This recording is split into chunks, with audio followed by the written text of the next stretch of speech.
parler de ça en trois volets, si vous voulez. C'est-à-dire, d'abord, je vais parler de comment le cerveau représente le monde autour de nous. Et je vais commencer avec une expérience, bon, vous allez le voir, visuelle. Et deuxièmement, j'aimerais discuter comment le cerveau représente soi-même. On a déjà parlé un peu de ça. Je vais ajouter quelque chose autour de ça. Et troisièmement, j'aimerais parler comment le cerveau représente l'autre. Et je crois que vous allez voir, il y a des liens entre ces trois façons de voir le monde et voir soi-même et voir l'autre. Et au fond, je vais essayer de mettre tout ça dans tout l'ensemble va quand même lier les discussions que j'avais faites sur la neurogénèse et aussi sur la génétique, mais je vais faire ça à la fin. Donc, pour commencer, j'aimerais discuter comment on voit les couleurs. Et je vais d'abord vous montrer une expérience qui était faite dans les années 50 par quelqu'un qui s'appelle Edwin Land en anglais. En tout cas, Land c'était lui qui a inventé, comment ça s'appelle, le Polaroid. Et il avait aussi une théorie sur comment on voit les couleurs. Et il a fait une expérience qu'il a fait d'abord à New York et après il a fait ça à Londres, où il a pris 2 photos en noir et blanc de la même scène. C'était 2 photos identiques de la même scène. Il y avait une photo qui était prise avec un filtre rouge et l'autre photo qui était prise avec un filtre vert. Bon, ça n'a rien d'étonnant parce qu'on fait dans le cinéma des choses comme ça, sauf ce qu'il a fait après, il a projeté les 2 photos superposées, vous allez voir, et il a mis devant un projecteur un filtre rouge, et devant l'autre, il a mis un filtre gris. On ne va rien mettre devant l'autre ici parce que, en tout cas, on n'a pas de filtre vraiment gris. C'était simplement pour avoir la même intensité de lumière. Et bon, d'abord, j'aimerais vous montrer donc les 2 photos en noir et blanc. Est-ce qu'on peut regarder ces 2 photos d'abord?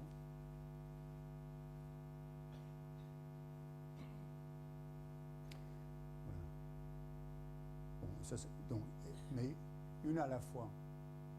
Donc d'abord, à gauche, qui était, la photo qui était prise avec le filtre rouge. Non.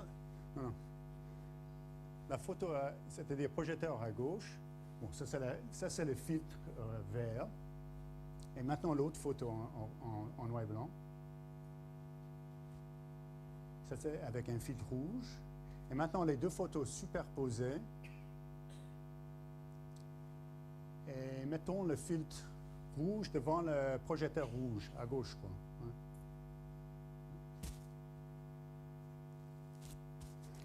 Alors, je crois qu'on peut voir, bon, il y a le poivron qui est rouge, mais c'est un rouge qui est tout à fait normal. On peut voir pas très bien le jaune parce qu'on est... Bon, au fond, on voit qu'on récupère. Est-ce qu'on voit bien le vert? Certaines personnes, moi je ne vois pas tellement bien, mais il y a un vert, il y a un poivron vert, et là, on voit c'est très blanc.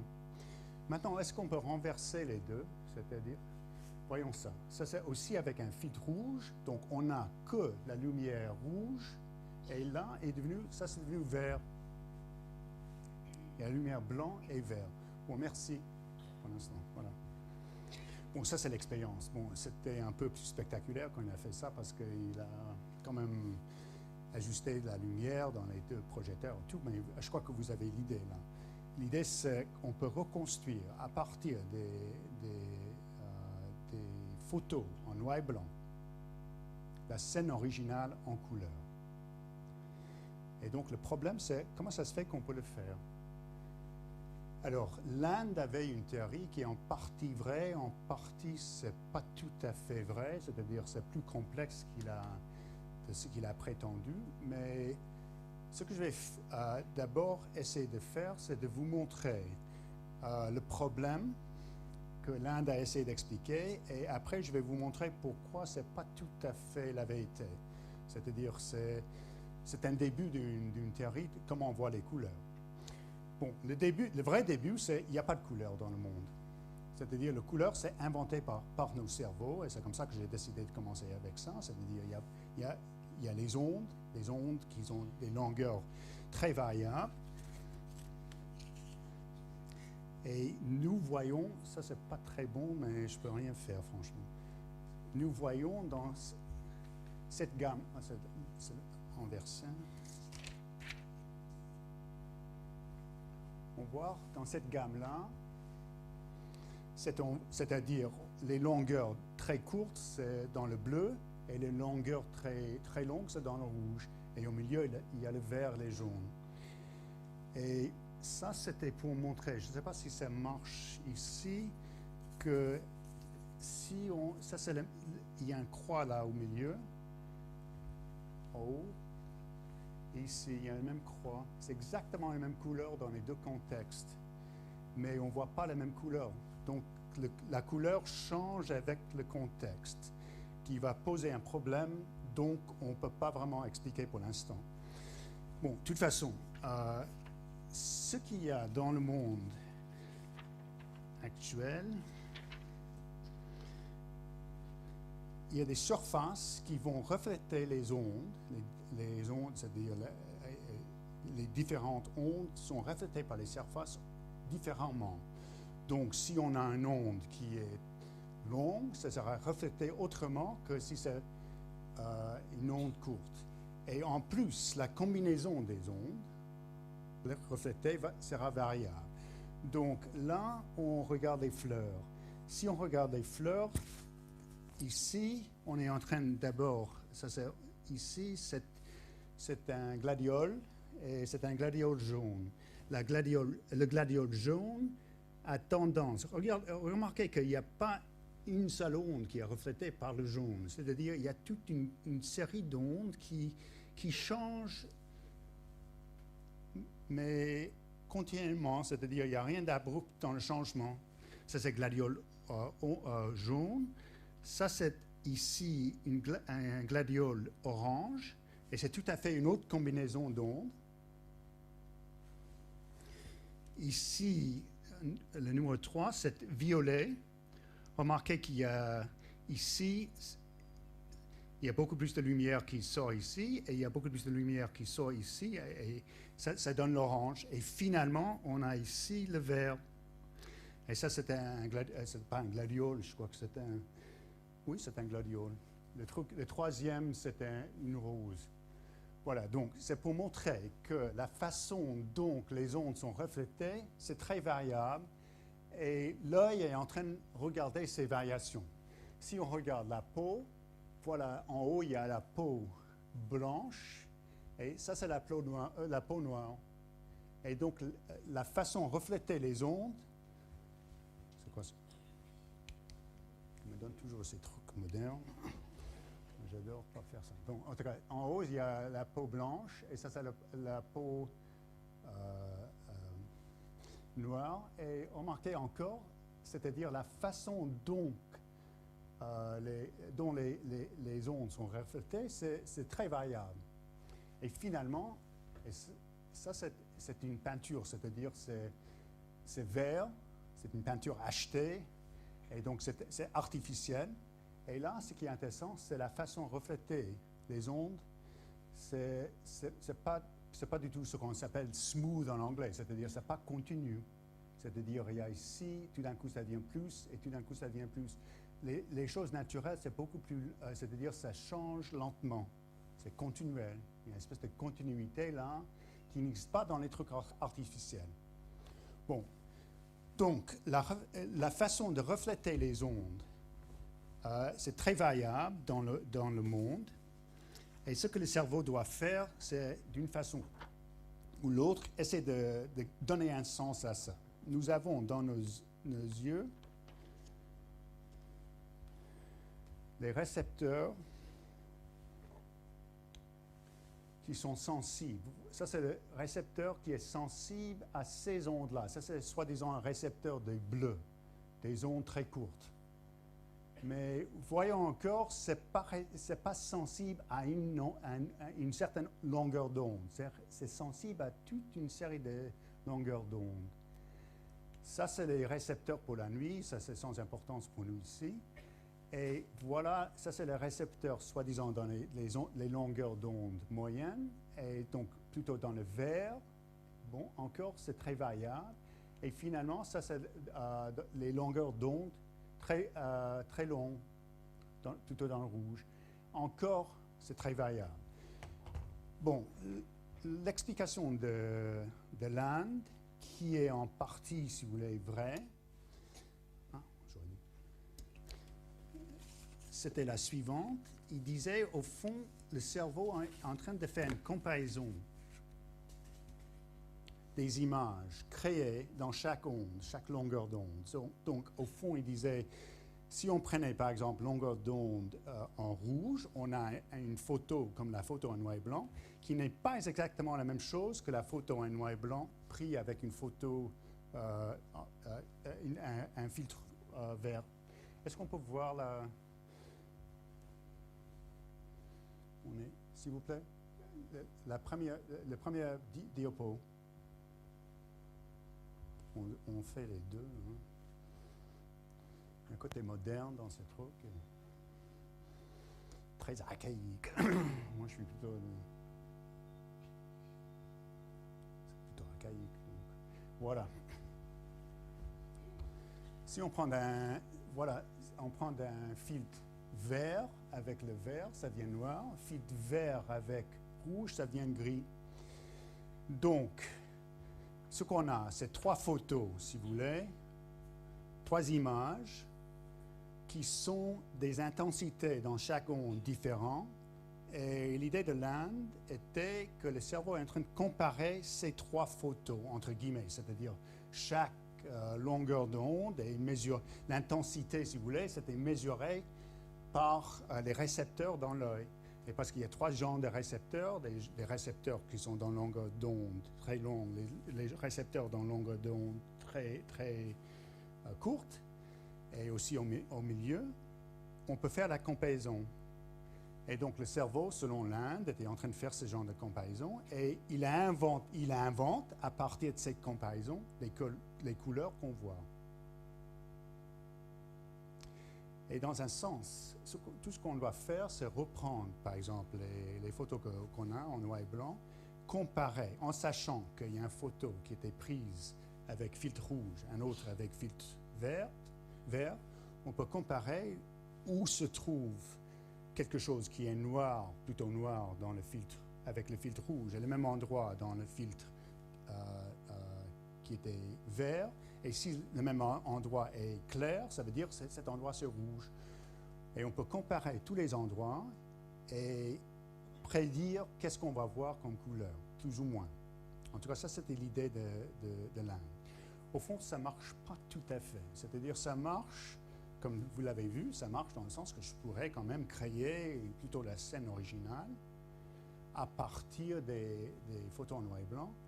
Mais il y a quelque chose qui cloche dedans, dans le sens que on a l'impression qu'il y a une certaine subtilité qui ne s'en sort pas. Bon, la raison pour ça, c'est en partie la suivante. Alors, dans les années 70, un neurophysiologue qui s'appelle Zeki a fait des expériences à Londres, et lui, il a découvert qu'il y a un centre dans le cerveau. On peut voir le prochain. Est-ce que je dois faire quelque chose là? Non, c'est à vous de... Je peux voir le prochain? Lui, il a découvert dans le cerveau qu'il y a un centre qui est, selon lui, qui était responsable pour les couleurs. C'est-à-dire, si on perd ce centre, on ne voit plus de couleurs. Et donc, lui, il a dit qu'au fond, ce qu'on a dans le cerveau, c'est le système Land qui est emmagasiné, dans un sens, dans ce centre-là, qui est en train de traduire les ondes, c'est-à-dire les images dans les ondes différentes, en images de couleur. Mais, je peux voir le prochain? Bon, continuons. C'est simplement montrer ça. Il a fait une imagerie des gens en train... Ça, c'est... Bon, ça, c'est... Si on peut voir bien, juste...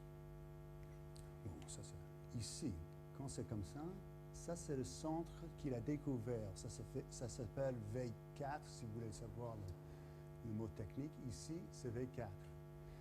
Donc, c'est le centre, soi-disant, de couleur. Si on perd ça, on ne voit plus de couleur. Je vais en parler de ça dans quelques secondes. Il y a un cas clinique où on perd ça. Mais pour l'instant, regardons ça. Et donc, Zeki a fait des images de quelqu'un en train d'abord de regarder des scènes plutôt, entre guillemets, normales, où les couleurs sont, entre guillemets, normales. Ça, c'est Zeki qui le dit. Et les gens en train de regarder des scènes. Donc ça, c'est, regardons les scènes normales. Ça, c'est quand je regarde les scènes qui sont colorées anormalement. Je ne sais pas exactement ce que ça veut dire, mais il a utilisé comme exemple les fauves. Les fauves, les peintres fauves ont une tendance de colorer les choses autrement que normalement. En tout cas, la chose intéressante, c'est qu'il a montré que la façon de réagir dans les deux cas, c'est tout à fait différent. Et en plus, il a montré que quand on est en train de regarder quelque chose qui est soi-disant normal, on n'est pas seulement en train d'exciter les centres de couleurs qu'il a découverts, ce V4, mais on est en train d'exciter beaucoup plus. Ça c'est vu en profil et ça c'est vu en couple. Hein. Et il a montré en plus que c'est l'hippocampe qui est très important pour la mémoire, qui est excité dans ces cas-là. Et dans ces cas-là, justement, on n'a pas tellement d'excitation dans l'hippocampe. Donc, quand on est en train de regarder quelque chose qui est, entre guillemets, normal, c'est plutôt l'hippocampe avec tout un appareil qu'on ne comprend pas du tout, qui est excité quand on voit les couleurs. Et quand on voit quelque chose qui est, entre guillemets, fauve, comme les peintres fauves, c'est autrement excité. Et en même temps, les centres de mémoire sont moins excités, apparemment.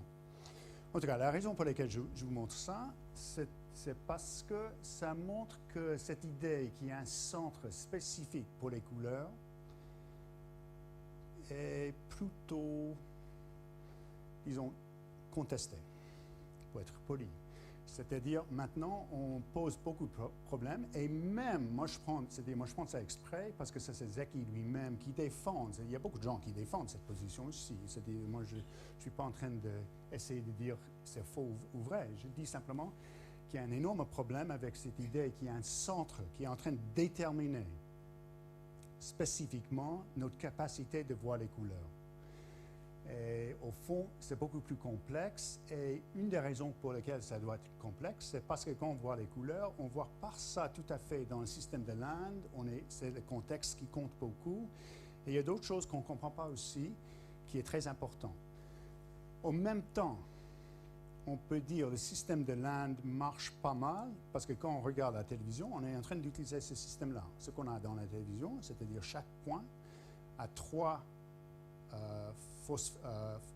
fluorescents, c'est-à-dire 3 points fluorescents, et c'est plutôt l'intensité dans chaque onde. On est en train de changer l'intensité dans chaque onde, dans chaque point de la télévision, et ça nous donne, c'est pas comme ça qu'on voit normalement les couleurs, ça nous donne l'impression qu'on est en train de regarder quelque chose en couleur.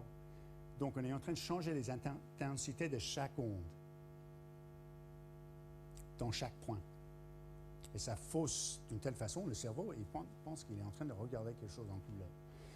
Bon, maintenant j'aimerais parler d'un cas qui est très connu et qui était édité dans les années 80, la fin des années 80, où il y avait un peintre, c'était un cas de Oliver Sacks, il y avait un peintre qui a perdu tout d'un coup la capacité de voir les couleurs. Mais il a gardé une autre capacité qui est très bizarre. Bon, est-ce qu'on peut voir la prochaine diapo, s'il vous plaît? Ça, c'est le genre de tableau qu'il était capable de faire. Et un jour, tout d'un coup, il a perdu, à cause d'un accident, c'était un problème cérébral, il a perdu la capacité de voir en couleur. Et il disait qu'il voyait tout en gris. Je peux voir la prochaine? C'est-à-dire, il a essayé de montrer comment il voyait les choses. Il a pris un orange, et pour lui, tout le monde était cette espèce de gris. Et en plus, il disait qu'il ne pouvait plus se rappeler des couleurs. C'est-à-dire, il était à New York, il est allé au musée de Metropolitan à New York, où il connaissait les tableaux par cœur. Et là, il disait, je ne pouvais plus regarder ces tableaux. Ce n'est pas les tableaux que je connais. En même temps, je connais. En même temps, je ne peux pas imaginer les couleurs dedans. Donc, il a vraiment perdu la couleur. Je dois dire, il y a un moment quelconque, plutôt parce qu'on était en train de faire des expériences avec cette histoire de l'Inde dans le temps, je disais à Sachs que peut-être on pouvait faire des expériences et récupérer un peu la couleur pour cet artiste. Et lui, il est devenu très agacé quand moi j'avais suggéré tout ça, c'est-à-dire l'artiste. Et la raison pour laquelle il est devenu très agacé, c'était parce qu'il disait que ça fait 2 ans que j'ai vécu comme ça, j'ai l'habitude de voir le monde en noir et blanc, et je ne veux pas faire des expériences pour essayer de récupérer la couleur. C'est trop tard. Je sais que ça existe, je ne m'appelle pas qu'est-ce que ça veut dire. Bon, Zeki est arrivé à New York, et il a fait des études sur le même artiste. Et il a trouvé quelque chose qui était très intéressant. Il a remarqué que l'artiste était sensible au changement de longueur d'onde, c'est-à-dire on pouvait varier les combinaisons d'ondes, on pouvait même... Tout est gris.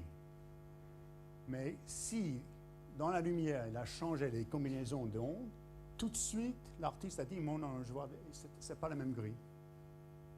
Donc, il était sensible aux combinaisons d'ondes, il est sensible à la longueur d'onde, mais incapable, à partir de là, de voir les couleurs. Donc, si on veut, c'était en partie l'argument de Zeki, ça montrait à quel point il y a dans le cerveau un endroit qui est sensible aux ondes,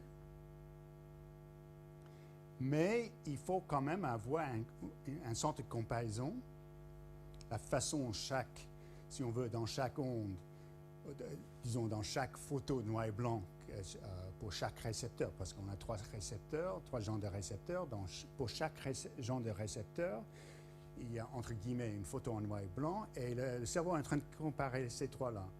L'artiste qui a perdu la vue des couleurs avait des 3 récepteurs sensibles au changement d'onde, mais il était incapable, son cerveau était incapable de faire des comparaisons qu'on fait normalement, que vous avez fait quand je vais montrer les photos au début.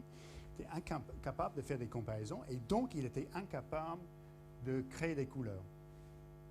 Voilà, bon. Ça, c'est un cas, je raconte toute cette histoire pour dire, voilà un exemple comment le cerveau représente, construit le monde autour de nous. C'est-à-dire, ce n'est pas seulement à partir des sensations, ce n'est pas seulement sensoriel, c'est-à-dire il y a tout un programme, disons, il y a une façon, en partie peut-être programmée, mais en partie il y a plus que ça, parce qu'il y a aussi ce problème de contexte, c'est aussi le problème d'expérience qui change tout, parce qu'on ne voit pas les couleurs de la même façon, en dépit du fait qu'on peut toujours dire ça c'est rouge, etc., etc. Et donc, il y a une espèce de construction dans le cerveau de l'environnement. Bon, je vais continuer avec un deuxième exemple. Et ça, c'est un exemple qui était une expérience qui est la base, si vous voulez, du cinéma, qui était fait dans les années 20. L'expérience, c'était la suivante. On a pris des lumières, c'est-à-dire c'est toute une lignée de lumières, et donc il y a des ampoules rouge, et tout d'un coup, il y a une ampoule vert, et donc le rouge est allumé, éteint, et le vert est allumé, éteint. Et ce qu'on voit, on voit 3 choses. On voit rouge allumé, rouge en train de changer en vert, et vert allumé. On n'a que 2 ampoules, hein, d'abord, et il n'y a pas il n'y a pas de rouge en train de changer en vert.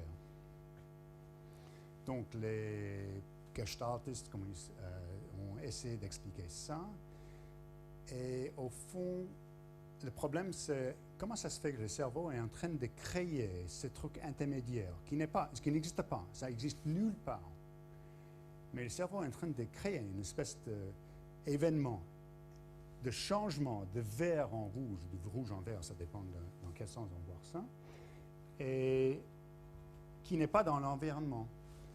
Et moi, je dirais que c'est une autre chose que le cerveau est toujours en train de faire, c'est essayer de créer une espèce de continuité, c'est-à-dire d'un événement, c'est-à-dire on est toujours en train de mettre ensemble un événement quelques secondes plus, même pas secondes plus tard, quelques millisecondes plus tard, on est toujours en train de mettre ces trucs ensemble. Le cerveau est en train de créer les choses entre ces événements. Et la chose qui est créée, qui est le plus connu pour nous tous, c'est le mouvement. Dans le cinéma, on voit 26 ou 28 images qui ne bougent pas du tout.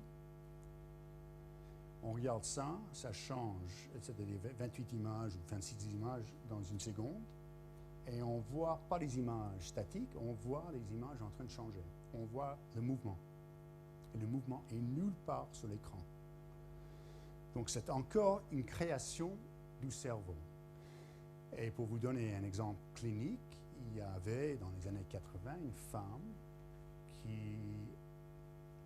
à cause d'un accident encore, tout d'un coup, elle a remarqué, elle ne voyait pas de mouvement. Qu'est-ce que ça veut dire? Elle disait d'abord, quand elle essaie de verser du thé dans une tasse, elle a remarqué qu'elle ne pouvait pas savoir quand il fallait s'arrêter. Elle s'est brûlée tout le temps parce que ça déversait tout de suite. Elle pensait, parce qu'elle ne voyait pas le liquide en train de bouger. Quand elle essayait de traverser la rue, elle voyait les voitures en train de monter la rue, et tout d'un coup, la voiture était à côté. Donc, elle ne pouvait pas traverser la rue, parce qu'elle ne savait pas quelle vitesse, il n'y avait pas de vitesse. Et le pire, c'était qu'elle détestait d'être dans une salle avec d'autres gens,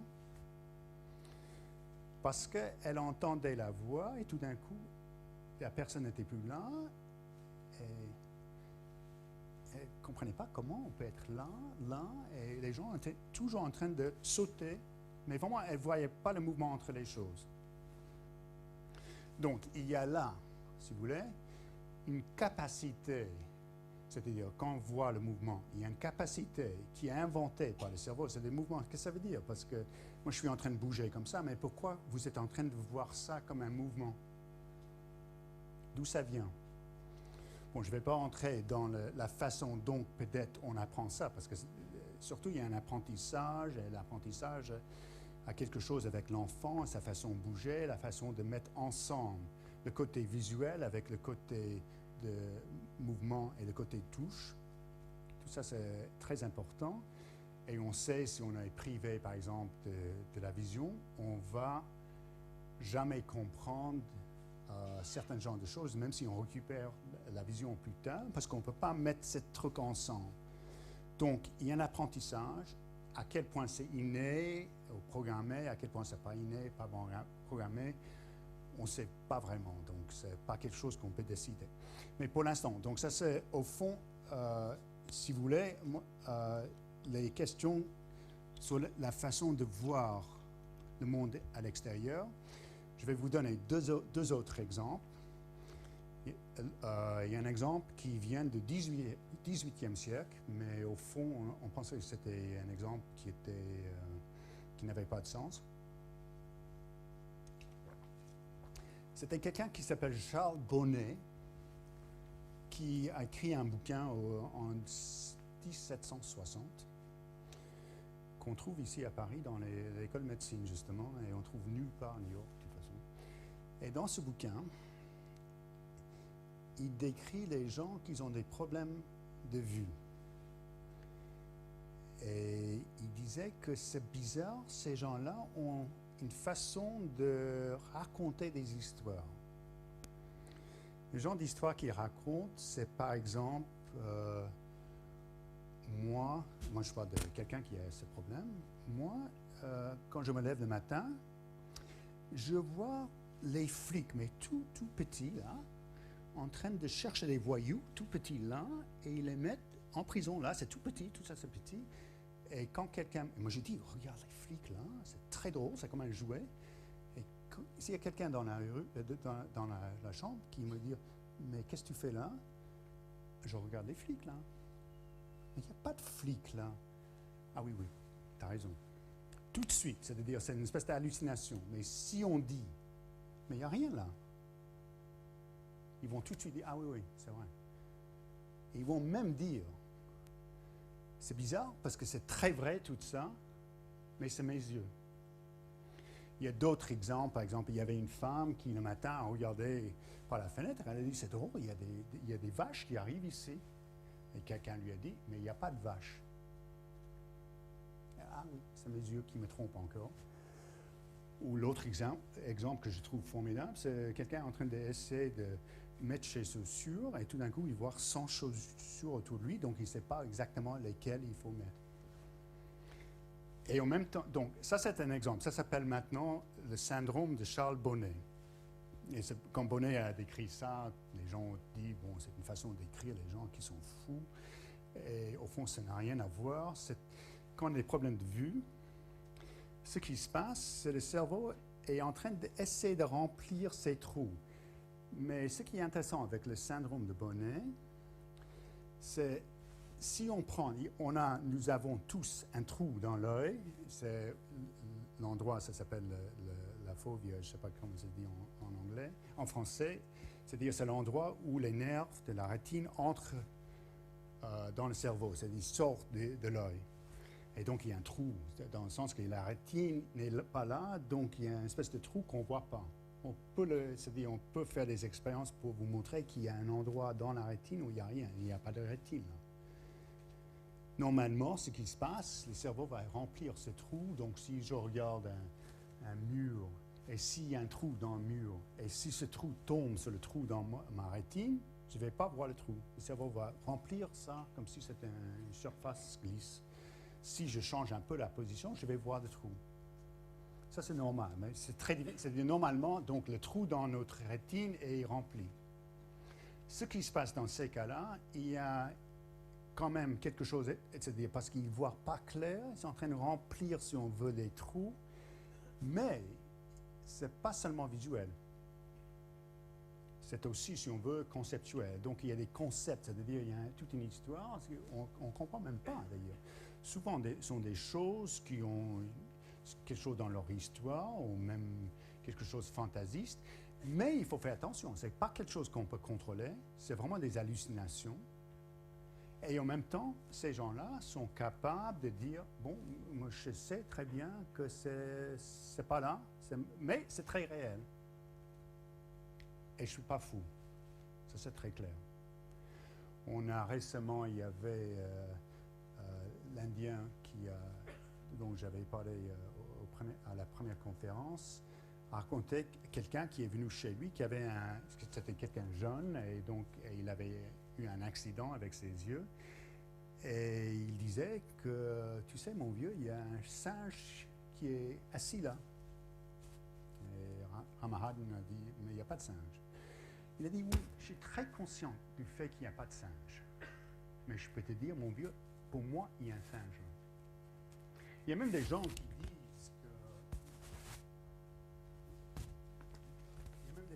disent qu'on peut voir à travers ces hallucinations. Et donc, il y a certains médecins qui prétendent tous les problèmes d'extraterrestres, des gens qui vont voir des extraterrestres, peut-être c'est les syndromes de Charles Bonnet, on ne sait pas. Bon, et finalement, j'aimerais vous montrer encore, il y a un diapo. S'il vous plaît. Prochain. Bon, ça c'est bon, on peut continuer. Ça c'est le peintre, c'est-à-dire on a essayé. Ça c'est une scène de crépuscule. Bon. C'est une scène de crépuscule et on essaie de noter comment il le voyait. Bon, pour continuer, allez-y. Prochain. Ça, c'était Zeki, ce qu'il a fait. Il a montré ça à l'artiste. Et au fond, il a montré que, par exemple, ça s'appelle Mondrian. Et en changeant les combinaisons des ondes, tous ces espaces-là ont changé de grille. Et il y a même des frontières qui ont changé pour cet artiste. Et normalement, ça n'arrive pas avec nous. Bon, le prochain, s'il vous plaît. Bon, ça, c'est un jeune homme qui était à Londres, qui est devenu très connu. De toute façon, encore un cas d'Oliver Sacks. Et Sacks lui a demandé de faire un dessin Sacks et Zeki d'ailleurs, de faire un dessin de Saint Paul's, de Saint-Paul à Londres. Et ça a pris une éternité, mais il a fait, et c'est ça qu'il a fait. Et on lui a montré le dessin, et on lui a demandé qu'est-ce que vous avez fait. Il a dit, moi, j'ai aucune idée. Et c'est quoi ça? J'ai aucune idée. Donc, on voit ça souvent dans les cas cliniques. Ce qu'il fait, c'est tous les détails, mais il ne voit pas l'ensemble. Et donc, quand je parle du cerveau en train d'inventer quelque chose, de créer, de construire quelque chose, c'est ça qui est très important dans les cas comme nous, entre guillemets, quand on est normal, on construit un ensemble. Dans la pathologie, on ne peut pas le faire. Bon, et encore la prochaine, s'il vous plaît. Prochaine. Bon, là, c'est quelque chose qu'on fait tous les jours, et c'est le langage. Et on a fortement l'impression que le langage, c'est quand même, ça existe réellement. On est en train de se parler. Quand je dis chat, c'est-à-dire, c'est vraiment ces sons-là que je suis en train de produire, quelque chose comme ça. Déjà dans les années 60, quelqu'un qui s'appelle Lieberman a essayé d'enregistrer avec un appareil aussi primitif que ça les sons qui sortent de la bouche. Je peux voir la prochaine? Et donc, ce qu'il a remarqué, quand les formants, c'est-à-dire les voyelles et les consonnes, sont formés à des combinaisons d'ondes. Et comme je vous avais dit, je crois au début, qu'il y a des changements subits des ondes, et ça va donner, par exemple, ça va donner ça quand il y a un changement brutal comme ça. Mais la raison pour laquelle je vous montre ça, c'est cette combinaison, si vous voulez, on peut, ça c'est da à ga, mais si on donne ça à une oreille, et si on donne ça à l'autre oreille, ça c'est comme si quelqu'un est en train de siffler. Et ça n'a rien à voir avec ça. Donc la combinaison des sons, on n'est même pas conscient du fait qu'il y a quelque chose, c'est vraiment comme un oiseau en train de siffler là. Et ces combinaisons-là, encore c'est comme avec les couleurs, donnent les mots qu'on entend. Et c'est fortement possible que les animaux n'entendent pas de la même façon. Bon, alors ça c'est plutôt le premier volet de la conférence, c'est-à-dire moi je voulais vous montrer à quel point le cerveau est en train d'inventer ce qu'on voit, ce qu'on entend, et inventer, construire si vous voulez, et construire à partir de, disons entre guillemets, des programmes ou même programmes plus expérience d'une façon qu'on ne comprend pas très bien. Et la chose avec la couleur, c'est peut-être mieux compris que les autres choses, et quand même on peut voir à quel point c'est très loin d'être vraiment un point. Bon, là, j'aimerais continuer maintenant avec le deuxième volet, c'est-à-dire comment on voit soi-même. Bon, il y a d'abord le problème de la mémoire. Et qu'est-ce que ça veut dire la mémoire? Donc, j'aimerais simplement vous donner en vitesse des exemples de la mémoire. Donc, il y a d'abord dans les années 30 un Anglais qui s'appelle Bartlett a déjà montré si on raconte une histoire aux gens et on demande que les gens racontent l'histoire, chacun va raconter une autre histoire.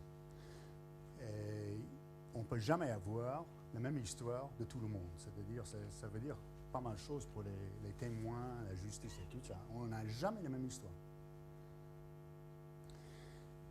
Ça, c'est un exemple. On a aussi, dans les années 30, le chirurgien canadien était en train de faire des opérations pour l'épilepsie. Et lui, il a remarqué quelque chose de très bizarre. Il a remarqué qu'on a stimulé la surface du cerveau à certains endroits, que les malades ont eu des souvenirs de leur passé, mais très spécifiques. Et on a même fait un film, on a montré ça un peu partout dans les cours de psychologie, et probablement on le fait encore. Et c'est-à-dire, on peut voir quelqu'un en train de dire « Ah, je me vois 5 ans, là, il y a un chien qui vient. » Ça fait un souvenir. « Ah, là, il y a ma grand-mère au téléphone, elle est en train de me parler. » C'est bizarre parce qu'on est en train de se regarder, mais ça, on n'a rien dit dans le temps.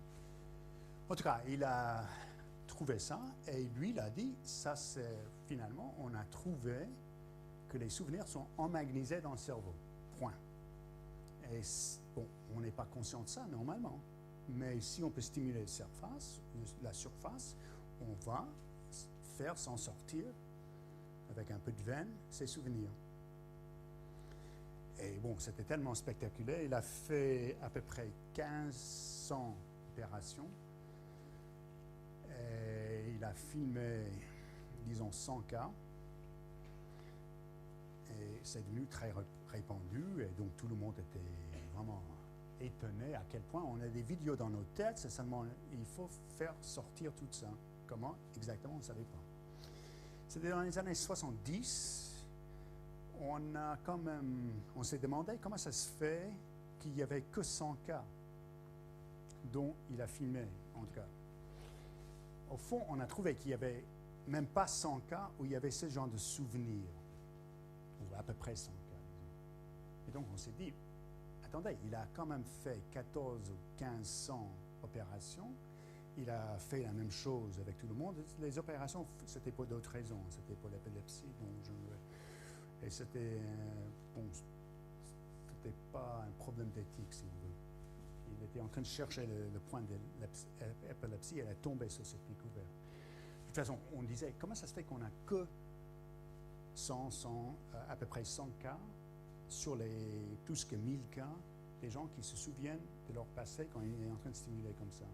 Et ce qu'on a trouvé, c'était qu'on a seulement ces souvenirs quand il y a l'endroit qui s'appelle le système limbique, c'est-à-dire les sentiments, stimulés en même temps.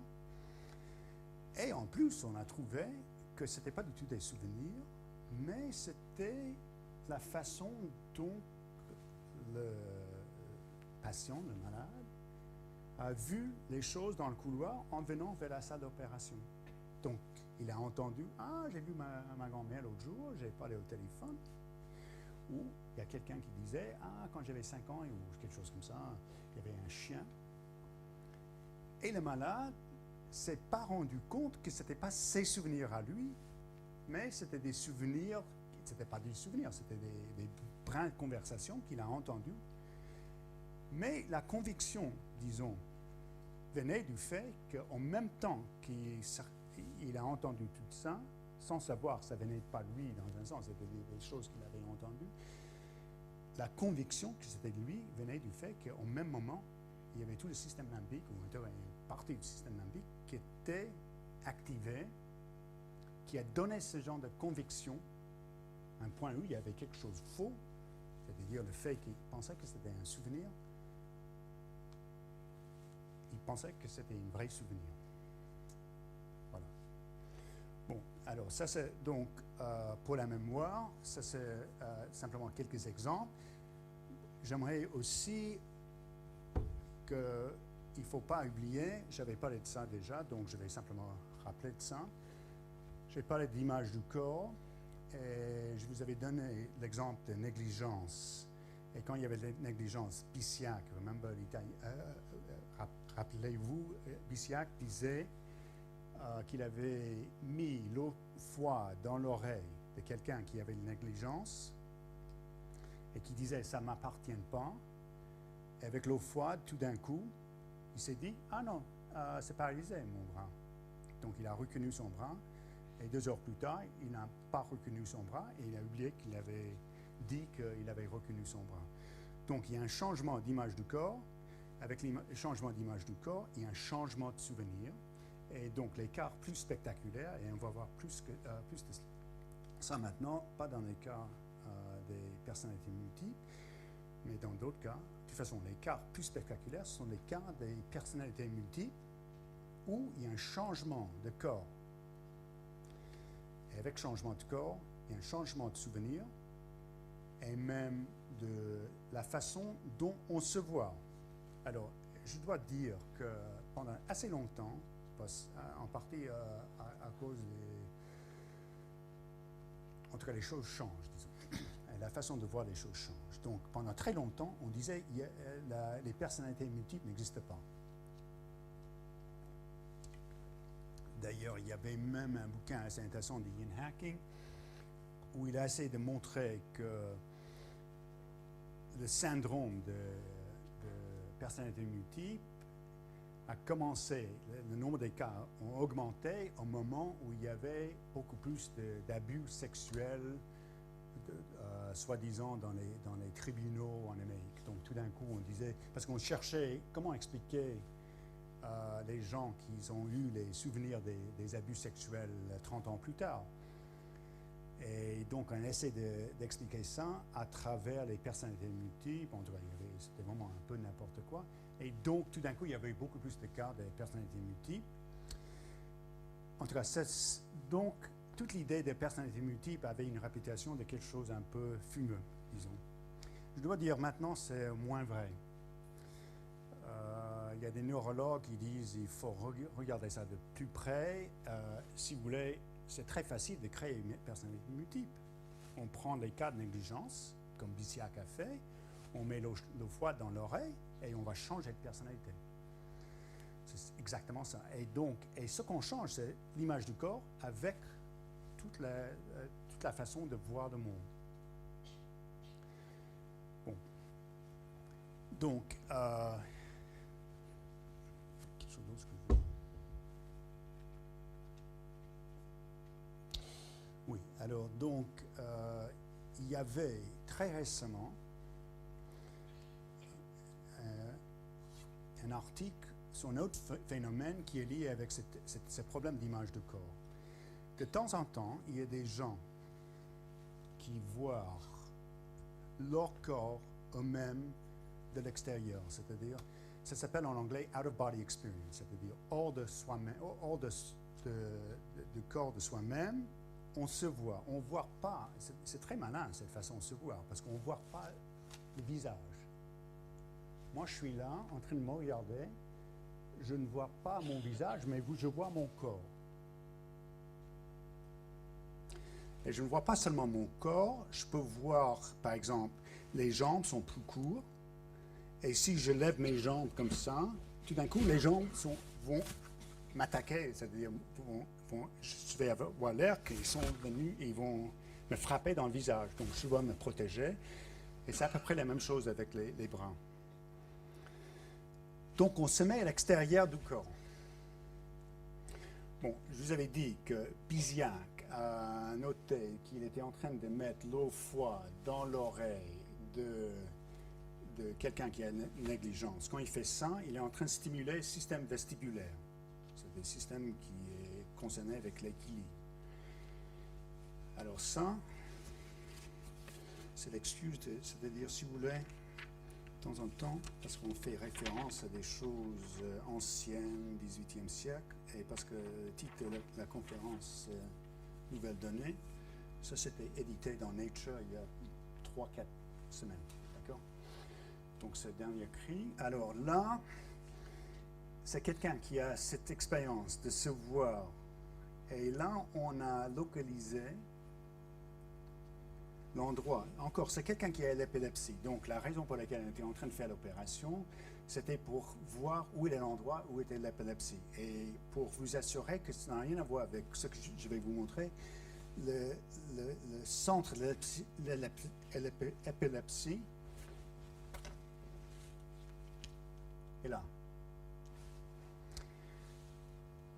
Alors, tout le reste du cerveau, c'est-à-dire, ça c'est si vous voulez, ça c'est tous les centres moteurs, ça c'est le centre sensoriel, auditoire, etc. Tout ça c'était normal dans ce cas. Si ces deux, moi j'ai essayé de mettre ça en rouge, mais ça ne marche pas. De toute façon, voilà, ces deux points-là, il y a la flèche. Si c'est stimulé là-bas, tout d'un coup, la personne va avoir cette expérience de se voir de l'extérieur. Qu'est-ce qu'il y a ici? Et on peut le reproduire tout le temps, ce qui est très bizarre. C'est-à-dire c'est quelqu'un qui n'a jamais eu ce genre de problème. Et là, tout d'un coup, en essayant de stimuler la surface du cerveau, tout d'un coup, on est tombé là-dessus. Et la personne, parce qu'on est conscient quand on fait ce genre d'opération, disait que c'est bizarre, moi je me vois de l'extérieur. Alors ça, c'est-à-dire, ça concerne, disons, le système vestibulaire, pas étonnant.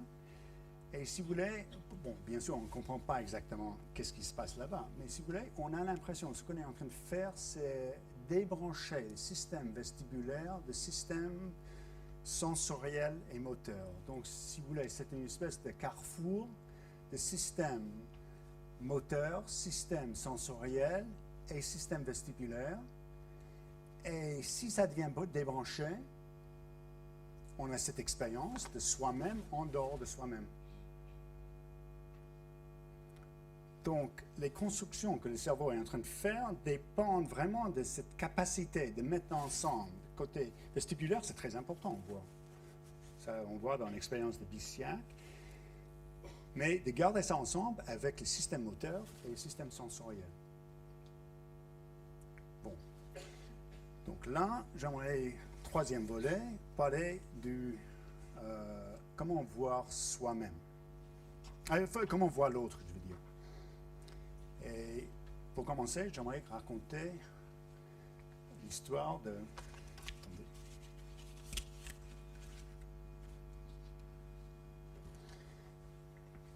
L'histoire de quelqu'un qui avait un accident, vraiment un accident de voiture. Et ses parents ont remarqué, ça c'était un cas qui était raconté dans les années 90,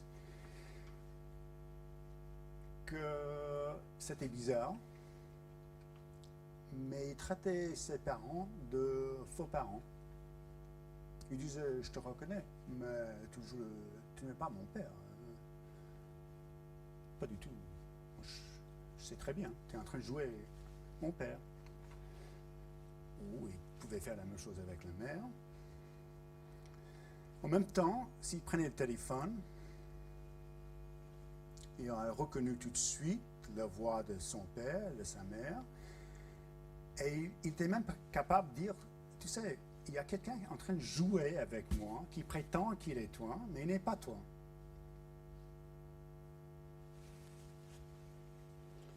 Bon, d'autres problèmes qu'il a, si on lui montre les photos de lui-même, il disait, au fond, c'est quelqu'un en train de jouer moi-même. Bon, dans une photo, il y avait quelqu'un avec... C'était lui-même avec une moustache. Donc il disait, c'est pas moi, je n'ai pas de moustache. Si on a montré les photos de quelqu'un d'autre, on lui disait, c'était toujours la même personne en photo, on lui disait, mais voilà quelqu'un, on a pris par exemple une femme en train de regarder à droite, en train de regarder à gauche, en train de regarder en haut, mais toujours le même visage. On lui demandait est-ce qu'il pouvait reconnaître la femme, parce qu'il n'avait pas de problème avec des gens avec lesquels il n'était pas très proche. Et sa réaction, c'était, c'est pas la même femme. D'après les yeux, on regardait à droite ou à gauche, c'était tout à fait une autre personne. Dans la même photo, c'était la même personne. On pensait que c'était la même personne. En tout cas, ça s'appelle le syndrome de Capras, et je dois dire que c'était décrit pour la première fois ici à Paris en 1923. Le cas que je viens de décrire, je crois que c'était édité dans les années, c'était 96, c'était édité. Et on le voit très peu, mais c'est-à-dire il n'y a pas de question, c'est un problème, c'est pas un problème, disons, c'est un problème neurophysiologique, disons, parce qu'il y a un changement dans le cerveau, on peut le voir. Ça, il n'y a pas de doute. En tout cas, moi j'ai décidé de trouver l'original de Capgras, parce que tout le monde en parle, et c'est toujours cité, c'est en français, et donc j'avais fortement l'impression que personne n'a lu. Et je suis allé à l'école de médecine ici, ils n'ont pas, c'est-à-dire justement cette année manquait. Je suis allé au Val d'Arens, justement cette année manquait, donc je me suis dit, bon, ça doit être quelque chose, cet article. Finalement, j'ai trouvé ça à la Salpêtrière, et je vais vous montrer l'original de Capgras. Et au fond, ce qui est intéressant, c'est intéressant comment on garde le nom syndrome de Capgras, mais l'original, c'est vraiment beaucoup plus riche que le truc qu'on est en train de décrire maintenant. Et dans un sens, je crois qu'on peut même dire qu'ils ont mieux compris les choses il y a 70 ans que maintenant. Parce que l'explication qu'on donne maintenant, qui est en partie sans doute vraie, c'est qu'il y a un problème de sentiment, c'est-à-dire pour les choses très proches, bien sûr, on a une façon de réagir qui est beaucoup plus chaude, si on veut, que pour quelque chose qu'on connaît moins bien, quelqu'un qu'on connaît moins bien. Et parce qu'il y a un problème dans le système limbique, entre guillemets, parce qu'on ne peut pas localiser ça, on n'a pas ce genre de réaction émotionnelle qu'on voit, disons, le père ou la mère, et donc on pense que c'est une fausse mère, un faux père, à cause d'un manque de réaction sentimentale. Bon, en partie, je crois que c'est vrai, mais ça n'explique pas tous les phénomènes, ça n'explique pas le problème avec les photos, et je crois qu'il y a quelque chose là qui est plus riche. Regardons Capgras lui-même en train de décrire ça. Bon, moi, j'ai fait quelques... c'est ici. J'ai fait quelques extraits du cas. Je vais vous dire. Bon, c'était une femme. À l'origine, c'était une femme qui était mariée, qui avait, je crois, 6 gosses. C'était pendant la Première Guerre. Elle a perdu 5 de ces gosses-là. Donc, on voit déjà le côté affectif. Et je peux vous dire que Capgras a tout de suite compris le côté affectif. Donc, on n'a rien découvert dans nos jours. Et il souligne ça. Mais il y a plus que ça. Et donc, elle décrit le fait que tout le monde est devenu sosie autour d'elle. C'est-à-dire, ça s'appelle, dans le temps, ça s'appelait l'illusion de sosie. Les gens qui viennent la visiter sont des sosies. Ce n'est pas que les proches. C'est plus compliqué sur ça. On a enlevé ces enfants. Ce n'étaient pas des enfants morts. On les a enlevés et on a mis en place de ces enfants des sosies. Voilà sa façon d'écrire ça.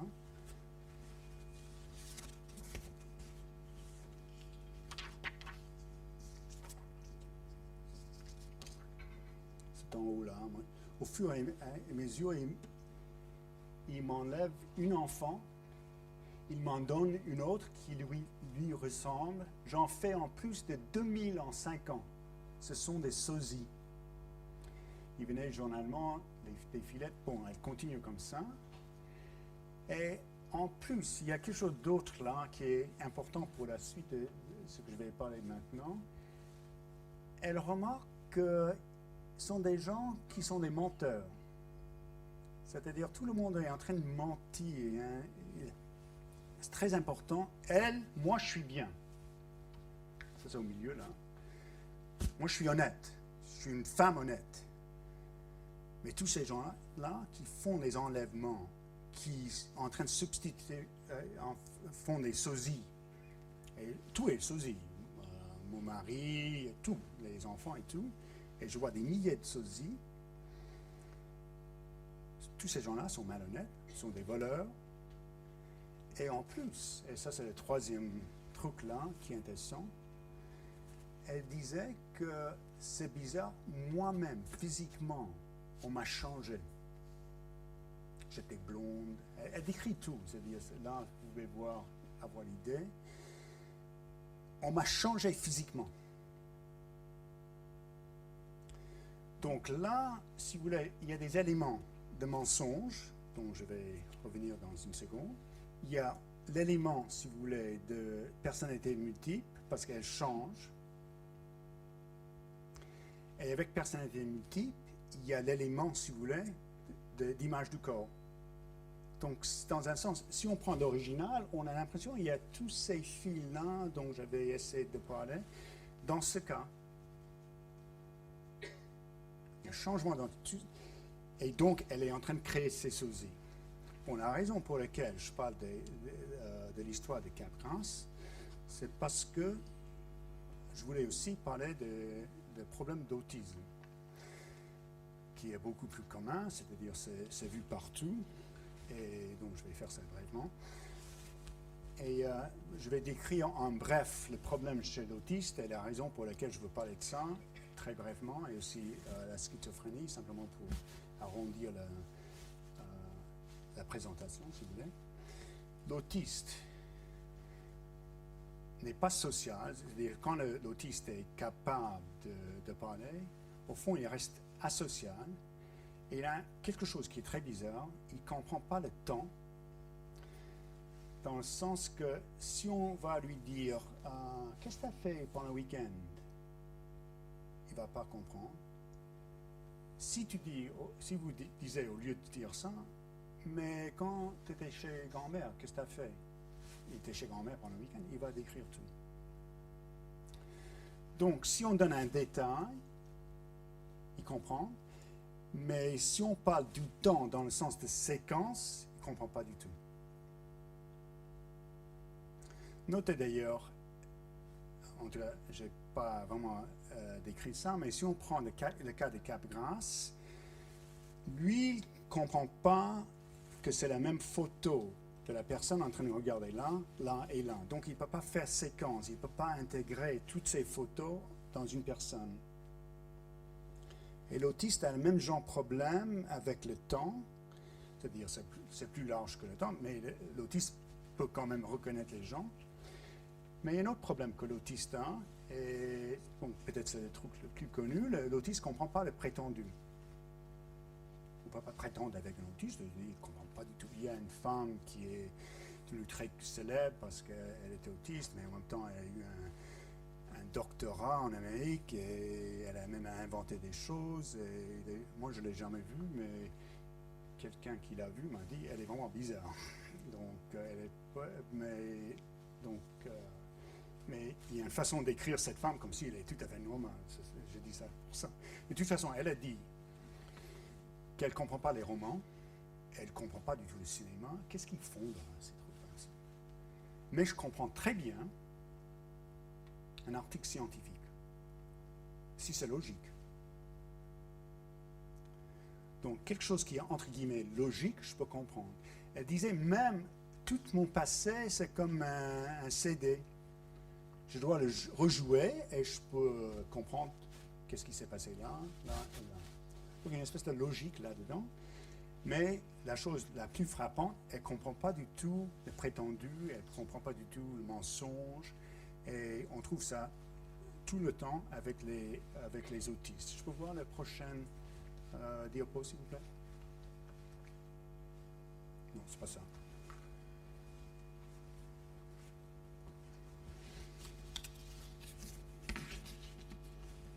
Non, je ne vais pas discuter ça, mais ça, c'est dans mon livre. D'ailleurs, c'est dans mon livre, mais j'ai remarqué que le français, c'est pas correct. Quand c'est marqué, si vous regardez l'invention de la mémoire, ça c'est silence et ça c'est bruit. Et dans le français, ça c'est silence et ça c'est bruit. Ça n'a pas de sens, mais en tout cas, c'est intéressant. J'ai remarqué ça par hasard quand j'étais en train de préparer ça. Je me suis dit, je vais prendre le français, mais ce n'était pas possible parce qu'il y a une faute de traduction que je n'avais jamais vue. Je peux voir la prochaine, s'il vous plaît? Là, bon. En tout cas, ça c'est un truc très connu avec les autistes. Ce qu'on a fait, on a raconté l'histoire suivante. Il y a une corbeille, il y a une boîte. Alors, Sally met une bille dans la corbeille. Anne sort, ou Sally sort, je ne m'appelle pas lequel.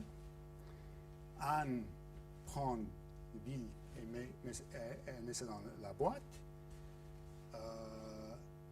on demande à l'autiste où se trouve, c'est-à-dire quand Sally va revenir, on va lui demander où se trouve le bill et qu'est-ce qu'elle va dire. Et donc, normalement, on va dire, bon, elle n'a pas vu qu'elle a changé de la corbeille jusqu'à la boîte, et donc, quelqu'un de normal, et je veux dire, c'est avec un enfant déjà de 4 ans, ou même 3 ans, va dire, bon, elle va penser que c'est dans la corbeille. Elle n'a pas vu quelqu'un en train de bouger ça. L'autiste va dire, oh non, c'est dans la boîte. Parce qu'elle est très littérale. Elle ne comprend pas le jeu, là. Bon, moi, j'aimerais donc rajouter à ça une thèse peut-être un peu osée pour essayer de mettre tout ça ensemble. Et ça, c'est-à-dire, ça concerne la schizophrénie. Donc, avec l'autisme, le problème, c'est qu'on n'est pas social et on n'est pas capable de comprendre la ruse, le mensonge, le prétendu. Et donc, je crois que l'argument, c'est au fond, le côté social dépend de la ruse. On est toujours en train de ruser l'un à l'autre, ça remonte aux Grecs, les dieux grecs, ils font ce que ça.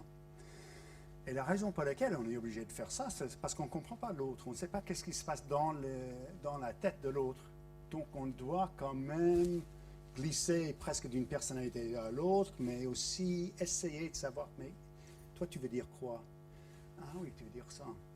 Et donc, toute la société, si on veut, c'est-à-dire toutes nos vies sociales, dépendent de notre capacité de ruser un peu. Assez souvent, quotidiennement, sans doute. L'autiste n'est pas capable de faire ça et il n'a pas de rapport social. Prenons la schizophrénie. D'abord, il faut dire que la schizophrénie, on ne voit jamais avant la puberté, c'est-à-dire jamais avant 15 ans. Et souvent, c'est plutôt à 20 ans, 25 ans. On ne voit jamais quelqu'un qui devient autiste après puberté. On devient autiste quand on est enfant.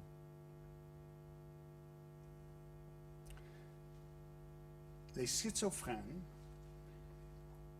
ne sont pas sociales. En tout cas, la schizophrénie, c'est un énorme syndrome. Et certains genres de schizophrénie, on n'est pas social. Et je parle surtout des schizophrènes qui ont des hallucinations et les hallucinations paranoïaques.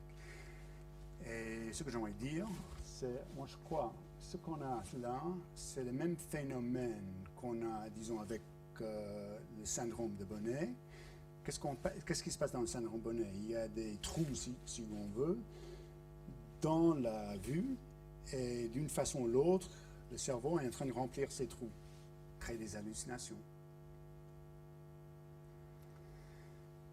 Quand je deviens schizophrène, disons à 20 ans, moi j'ai pas mal vécu, comme d'ailleurs la femme de Capgras, dans le cas original, a vécu aussi, des mensonges, je veux dire, pas que des mensonges, des ruses.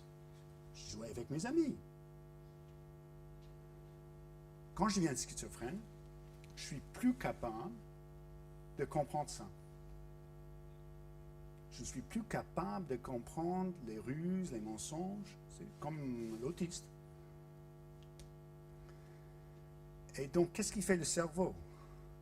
Il fait exactement la même chose, pas exactement la même chose, mais en tout cas, il fait quelque chose qui est parallèle, si on veut, avec le syndrome de Bonnet. Bonnet, on est en train de remplir les trous avec les hallucinations. Là, tout d'un coup, j'ai des trous, je ne comprends plus les mensonges, ça devient des hallucinations. Et les hallucinations qui sont plutôt, parce que le contenu des hallucinations sont souvent paranoïaques, mais c'est souvent, si vous voulez, c'est au fond les mensonges que j'avais vécu moi-même, que je suis en train de rejeter. Et maintenant, c'est tous les gens maudits, c'est tous les gens qui veulent faire du mal. Ce sont des voix qui me disent, il faut faire ça. c'est-à-dire faire quelque chose qu'il faut pas, c'est-à-dire qui n'est pas bon. Il faut faire du mal. C'est moi-même en train de me dire ça, mais le cerveau a rejeté ça en état d'hallucination.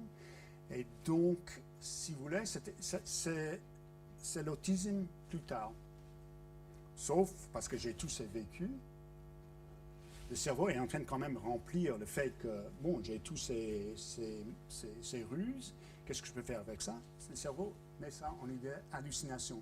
Si on regarde le cas de Capgras, elle fait exactement ça. Elle disait tout le monde est menteur.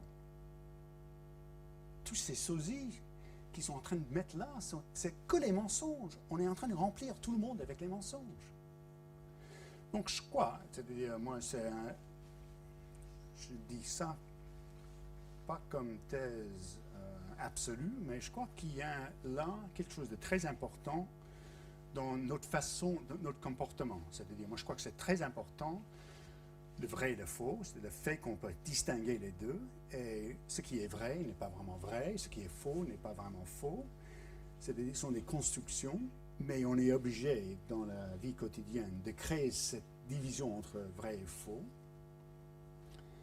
Et quand ça vient dérégler dans le sens que je ne peux plus comprendre le faux, à ce moment-là, je deviens asocial. C'est-à-dire, notre société dépend pas seulement du vrai et faux, mais du fait que moi, je dois quand même utiliser le faux envers les autres. Et je dois faire ça parce que l'avenir, c'est imprévisible. Je ne peux pas prévoir comment vous allez réagir, vous ne pouvez pas prévoir comment je vais réagir, donc je dois quand même jouer avec vous, vous devez jouer avec moi. Et donc, on est en train de raconter les choses un peu autrement. Et donc, pour résumer, dans un sens, les thèmes des 3 conférences, on a commencé avec l'histoire des gènes DOX, et là, je vais vous montrer. Et ce qui était important, en tout cas dans mon argument avec les gènes DOX,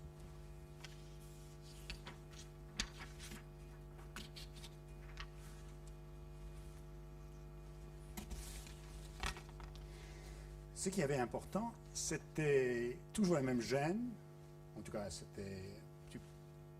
qui étaient à la base des changements de morphologie. En tout cas, les mêmes gènes avec des cibles différentes, mais quand même, c'est-à-dire, à travers l'évolution, ces gènes DOX sont très importants pour la morphologie. Ça, c'est un exemple d'un poisson qui existe en Amérique du Nord. Et c'est le même, tous ces poissons-là sont les mêmes espèces existent simultanément, qui montrent à quel point, avec les mêmes gènes, presque les mêmes gènes, on peut créer une espèce de variété qui est, au moins, de là à là, on dirait que ce n'est pas le même génome. Pas du tout, c'est tout à fait presque la même chose. Donc il y a une espèce de variété qu'on peut créer. La raison pour laquelle on est obligé de créer ça, même en court terme, c'était parce que, bien sûr, l'environnement, c'est toujours en train de changer. On ne peut pas prévoir. C'est l'imprévisible. Et donc, mon argument, c'est que le cerveau est en train de faire, en très court terme, ce que l'évolution a fait en plus long terme. C'est-à-dire, on a créé une espèce de variété, on a créé la possibilité de, si vous voulez, de changer la même espèce dans des morphologies. On fait ça dans le cerveau.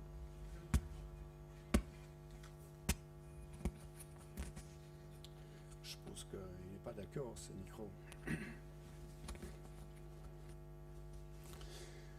En tout cas, donc,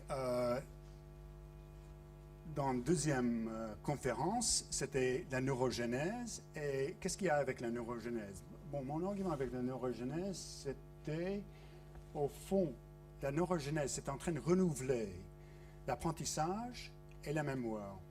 Et ce qui est intéressant dedans, on est obligé de renouveler toujours l'apprentissage. On pensait que quand on a appris quelque chose, c'est figé pour du bon. Justement, ça n'a pas de sens, parce que l'environnement, les gens autour de soi vont changer tout le temps. Et au fond, il y a une logique dans la neurogénèse où c'est renouvelé tout le temps. Et y compris, surtout, la mémoire aussi, parce que les aires, surtout les hippocampes, il y a la neurogénèse.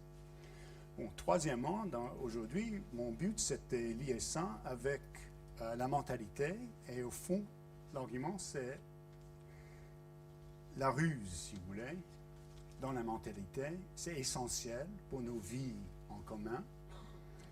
Et la raison pour laquelle c'est essentiel, c'était sans la ruse, on n'est pas capable de faire des choses où on peut s'entendre entre nous, ce qui est souvent le cas, bien sûr, parce qu'il y a quand même des limites. Mais donc, dans la mentalité, on est en train de faire en très court terme ce que l'évolution est en train de faire en beaucoup plus long terme. Et dans un sens, la neurophysiologie est en train de faire en un peu plus long terme. Voilà. Bon, merci.